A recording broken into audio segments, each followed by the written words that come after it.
Hello everybody, I hope you're all doing well today. So, today I'm going to do a little bit of a deep dive into our Liverpool done with incomings during this transfer window. But before we get to that, I just want to give you a little reminder to subscribe to the channel and ring that bell so you get a notification when the videos go live. Give this video a like to help out with the algorithm and put a comment down below so I know what your thoughts are on the topic we're going to cover now. So, best place to start would be the day that Calvin Ramsey was confirmed as a Liverpool player. A tweet was put out by David Maddock, who's one of the well-informed, shall we say, journalists associated with Liverpool Football Club. He put out a tweet that said, at the end, summer spending is now concluded, having spent 100 million. Jurgen is ready to wait until next year to make midfield his priority, as he is a well-known admirer of Jude Bellingham. So, I do see both points on this, and from both points of view, and I think best thing to do is probably to cover it from the point of view of why this could be a good thing for us. So, in going back in the past, I can see that this has happened a couple of times, mainly where Liverpool have had one player in mind for a position, and it's revolutionised the whole squad as a whole. I'm talking about when Alisson was signed, when we was screaming out for a goalkeeper, due to Karius mistakes and all that stuff that went on. Not that I thought Karius was all that bad, to be fair. Like, he's no Alisson, but I do think the whole Champions League final ruined his career, and let's see what happens with him. I wish him all the best and what he's doing going forward. And, we signed Alisson there for big money. And then the other one we did, which I think is probably the most major one, is when we were looking at buying a centre-back, and we only had Virgil van Dijk down as our as our target that we went for with Southampton. And we tried loads of times to go get him. In fact, it got to the point where I think Southampton reported us, for tapping him up, basically. That's how bad it actually got for us. We were in for Van Dijk. But I also remember at the time when we kind of said, right, we're not going to do it anymore. The fans were calling out for, surely there has to be another centre-back out there for us to buy. We need somebody. We can't just go for Virgil van Dijk. There has to be another player we have to go and get. But Klopp and his team stuck to the guns, and we got Virgil in the January transfer window. And again, he revolutionised the side. Made that defence so much more solid, which helped us get to that Champions League final with Karius. And yeah, I think we've got to put a lot of faith in Jurgen and his team when it comes to this sort of stuff. They know what they're talking about. I think they've shown it multiple times now where we've seen them sign a player, Mo Salah, Sadio Mane, just for two examples, and thought, why are we spending so much money on these? We could get someone a little bit better. And, they've turned out to be absolute legends for the club, and we've gone on to win everything with them. It's these players that Klopp has in his head where he has them to revolutionise his side seem to always work out.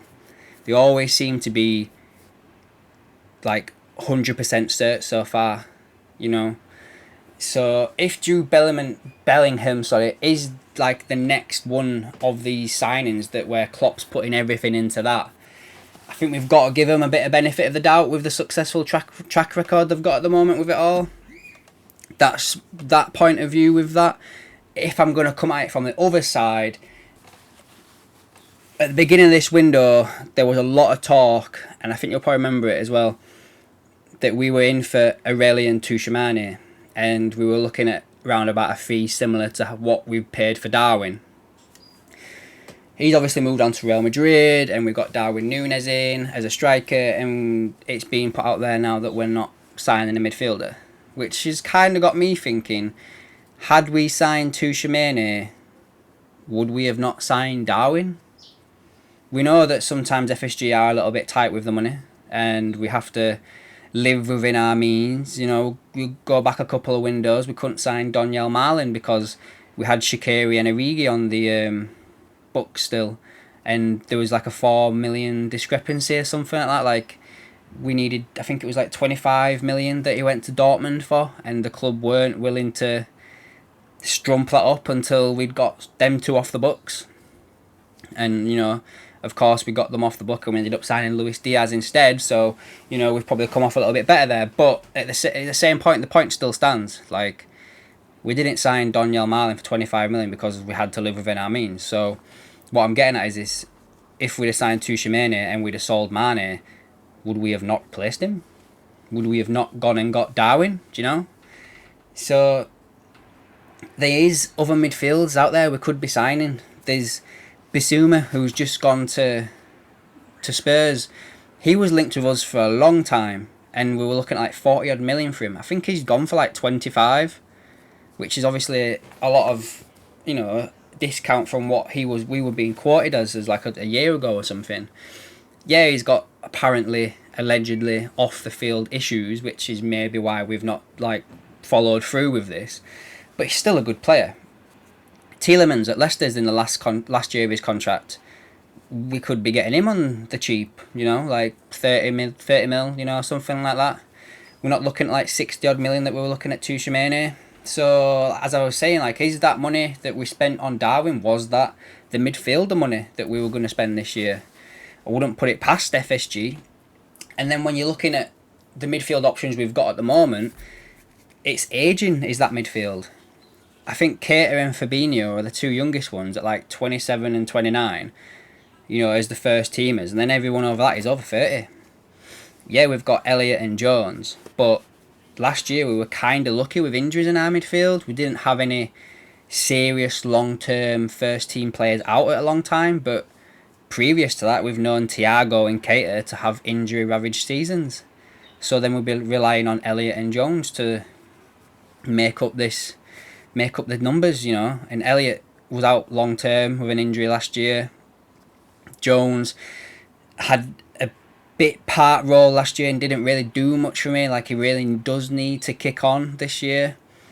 So I do think like it would be wise to probably get a midfielder in this summer, especially when you're looking at the likes of Keita and Ox like leaving next year. It's always seems to be really important when we sign a player that they get a long time to bed in with the club. You know, you're looking at Andy Robertson, Fabinho as well, for instance. Like, when we signed these guys, they weren't just chucked straight in. They were given time to learn the Jurgen Klopp way of playing football. So the earlier we get somebody in, the better, really. Which is kind of why I'm really happy we got Núñez over the line as early as we did, because he'll get the full pre-season behind him to get into the way of playing with all these other players and the Jurgen Klopp way. You know, we shouldn't have to wait too long to see his debut and get him out on that pitch. It's just, you know, with Jones, I would probably loan him out. Like, all you got to do is look at Conor Gallagher at Chelsea. He went out on loan to Palace, had an absolutely blind of a season, and now Chelsea are on about playing him for first, you know, playing him more this season, and he broke into England first team. You know, maybe Jones needs a loan where he plays a bit more game time, and, you know, like at a Crystal Palace or something like that. I wouldn't put it past him that he's, you know, if once he had that season, he'd be ready to kick on next year. And then again, looking at the options we've got in midfield, Ox and Keita, these are two players whose contracts run out next year.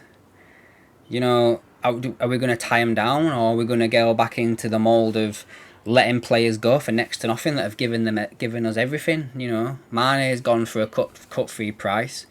If we don't get players signed next year, we're going to lose Salah, Ox and Keita all for nothing.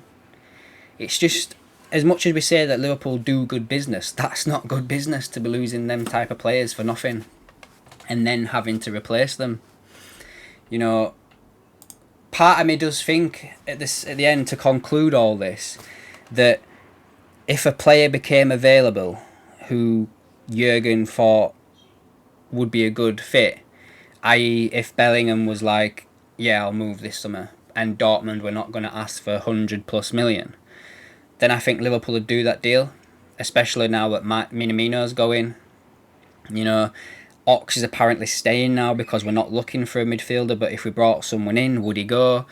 Keita was linked to a move away around about the time we were looking at the Tuchemene deal, and that's gone quiet now. So let's wait and see what happens. You know, it's the 22nd of June as I'm recording this. We've still got over 2 months of the window to go. You know, we could see some more incomings. I just kind of think it's a bit of a line that's being fed out by the club to its journos that are linked with the club. You know, they always get fed like a line and they all kind of say the same thing, you know. So let's wait and see what happens. If something comes available, then yeah, Liverpool will sign another midfielder.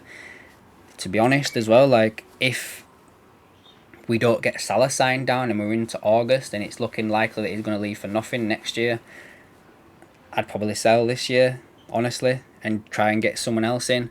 You know, I know that Liverpool fans are not going to like that and just say we should pay him whatever he wants, but what are you going to do? You're going to lose Salah for nothing next year, or you're going to sell him for like 60, 70 million this year? Like, it's catch-22, isn't it? You know, let's wait and see what happens. As I said, I do think that the club will do something extra this year.